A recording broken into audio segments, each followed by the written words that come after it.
Hi there, Coach and Hoka One One athlete Sage Canaday here with another Training Talk Tuesday, even though it's past Tuesday already. I'm doing two this week. This is my second one though, because we got a tie. We got a tie in votes. You can check out the Training Talk I just did, episode 15. This is episode 16, and this is the one you could comment below for next week's comments. Again, when I checked, there was a tie for votes, so that's why I'm doing two this week. Training Talk Tuesday, let's dive right in to the question. Training Talk question. How does intermittent fasting affect runners?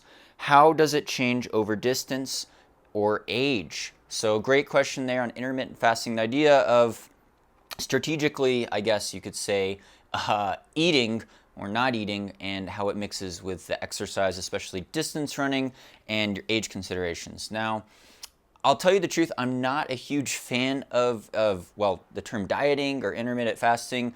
I realize value in it though, and that's what I'll talk about in this talk. But there's a lot of considerations, not just with age or your exercise, but also biological differences between individuals. Even, if you're a male or female, I think that really plays a big role, as well as just individual differences in general, and not just the spacing of your meals or what you're eating, but exactly what the breakdown is of what you're eating. So timing, what we found is timing with diet and exercise is very important, right? You do a really hard workout, breaking down stuff, you're running low on energy, you got to refuel. You got to refuel with everything. Carbs, fat, and protein. And when you look at something like protein, it's a blend of complete amino acids. And the timing and the dosage does matter in how quickly your body is able to recover. But again, a lot of individual differences there. So the thing I don't like about intermittent fasting is kind of the idea of starving yourself, or if you're trying to cut weight,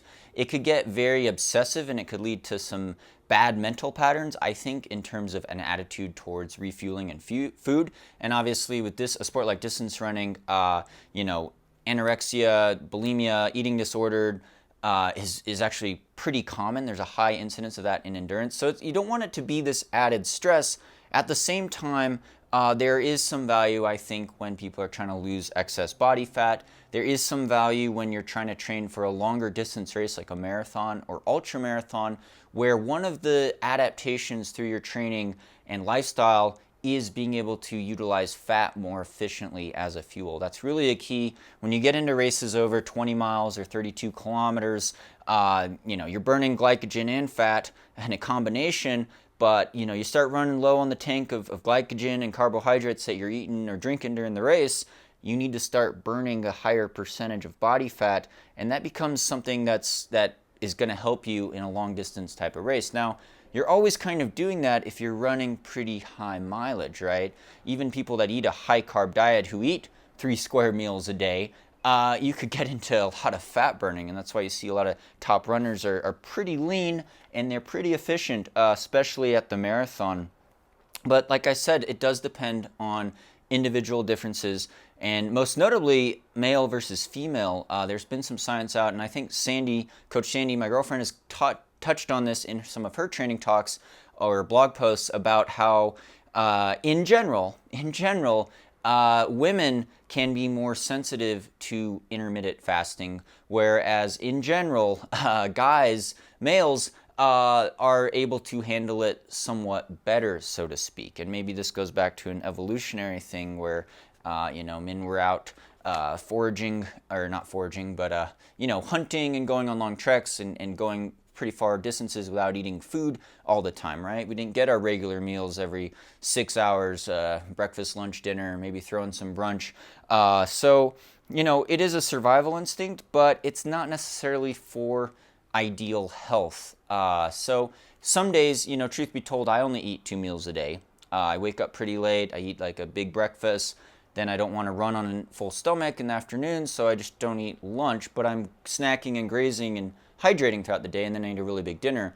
That's not always a great idea either, right? They said, you don't want to eat a huge dinner right before you go to bed. But it depends on what it is. It depends on what it is, and the number one value I see with intermittent fasting, like I said, with the longer distance races, is the idea that if you wake up in the morning and you don't have breakfast before your run, you're already in a fasted state, right? You've already assuming you didn't wake up in the middle of the night and have a 3 a.m. snack, you've been sleeping and you have a pretty empty stomach, you're already pretty low on fuel, you should hydrate. But if you go out the door and do what we call a fat burning run, kind of on an empty tank, your body's going to start burning your natural body stores. Even if you're a pretty low percentage of body fat, it's going to say, hey, we need some fuel to get through this run, especially if it's a moderate intensity, lower intensity run, like 60 to 70, 75% max heart rate. And you start going 20, 30 minutes, your body's going to start tapping in to some of that natural fat burning as an energy source. And then after that, you could immediately eat a breakfast. And this especially applies to more early morning runners. When I trained out of college, I was in a professional marathon training group, Hanson's Brooks in Michigan. I was so lazy in the morning, I like to wake up like 10 minutes before we started running. So I wouldn't eat breakfast because we had a hard workout. I was like, man, I'm just going to drink some coffee, no sugar in the coffee, nothing like that. Pretty empty going in. And we'd, smash these marathon workouts in the morning, maybe a 15, 16 mile morning. I could do it. Usually maybe I'd take one gel near the end of the workout, but usually I could do it just on my body fat stores and just on stored up. I mean, you're going to have some glycogen, you're going to have some fuel in your liver and muscles, but it's going to deplete very quickly. You're going to be running on empty. Can that be a good training stimulus for marathon and ultramarathon training? Definitely. I definitely would say that. You don't want to eat a Cinnabon and a bunch of sugar right before your marathon race necessarily, because it could spike your insulin too much at a crazy level. And if you become too reliant on that quick sugar all the time, it's generally not going to be as good for you, and you're not going to be able to tap into those fat stores as well, because your body's going to go for its quickest available fuel source. What's that? Well, it's sugar and carbs. And the insulin fluctuations aren't necessarily a good thing for long-term overall health. That's why we try to minimize a bunch of refined sugar as well. But the timing matters. The timing matters with your hormone levels, your insulin levels, and like the original question said, we're looking at age considerations. Well, between male and female, we have differences. Between individuals in general, we have differences. And as we age, there's differences. And, when you're a young whippersnapper, 18 years old, maybe your hormones are really kicking hard and you've got a really fast metabolism. You could eat a bunch of candy and junk food and not gain weight.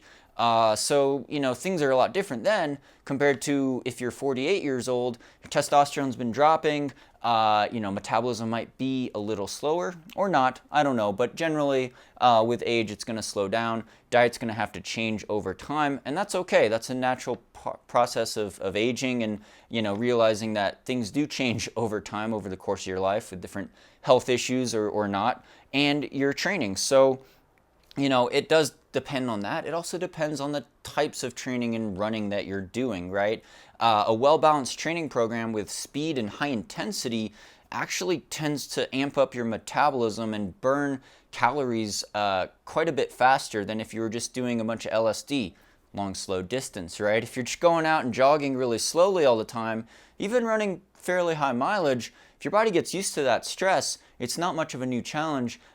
You could be fat burning a little bit, but you're not spiking that metabolism as much as if you had a variety in your program, right? If you lift weights at the gym and you do some anaerobic work and you're working different muscles, that's going to burn a lot more calories in general, especially in between sessions, because you're creating more adaptations on your body. Your muscles burning a lot of these calories, or the formation of muscle, I should say. So you have to look at the resting metabolism between workouts and the structure of what you're doing in terms of making your body want to burn through excess body fat or something like that, and how you meet the demands of those new muscle formation or muscle repair through your diet strategically. So not always a good idea to starve yourself, so to speak, or I wouldn't get into like counting calories too much. That tends to be a little bit more on the obsessive side. I've done it a couple times for experiments, and it drove me crazy trying to count how many calories, what your macro percentages were, all that. Try to eat a healthy, well-balanced diet, fuel your body. You can monitor these things, but realize that it's a slippery slope with disordered eating and thinking negative thoughts about food, or trying to control your diet obsessively too much. You want to make sure you're giving yourself the nutrients, hydration, complete amino acid blends for protein synthesis that you need to fuel your endeavors. And so, I'm not afraid of carbs. I'm not afraid of fats. I realize, or proteins too, you need all those macros, and you need them balanced pretty frequently throughout the course of a day. So, intermittent fasting does have a time and place, but, you don't necessarily have to eat 3 square meals a day. Some people graze all day and they eat 4 or 5 smaller snacks a day. Some people could do 2 meals a day maybe. Do they call it intermittent fasting? Sometimes it depends on the culture, I'd say, and what your attitudes are towards food.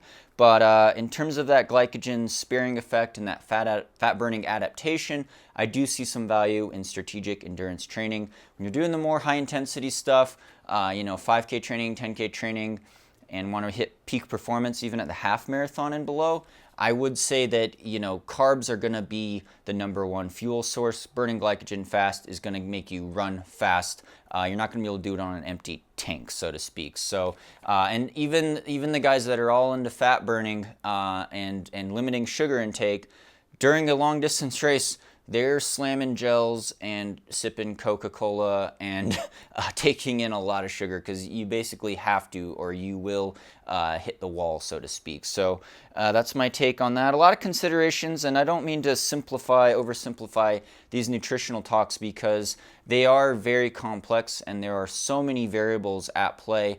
It's better, I feel like it would be a disservice to say, in general, if you just did this will burn belly fat and you'll run faster, because the nuances matter, in my opinion at least. So thanks so much for subscribing on here. Really appreciate all the support from all the Patreon supporters making this channel possible, as well as people that buy training plans from our coaching website, higherrunning.com. Sandy and I sell training plans for any service, any distance. Thanks to title sponsor, Hoka One, keeping the dream alive. Hope you're doing well. Comment below on this training talk, comment below and vote up questions for next week's Training Talk Tuesday. Thank you so much for your support, and stay tuned for more via 2Max Productions.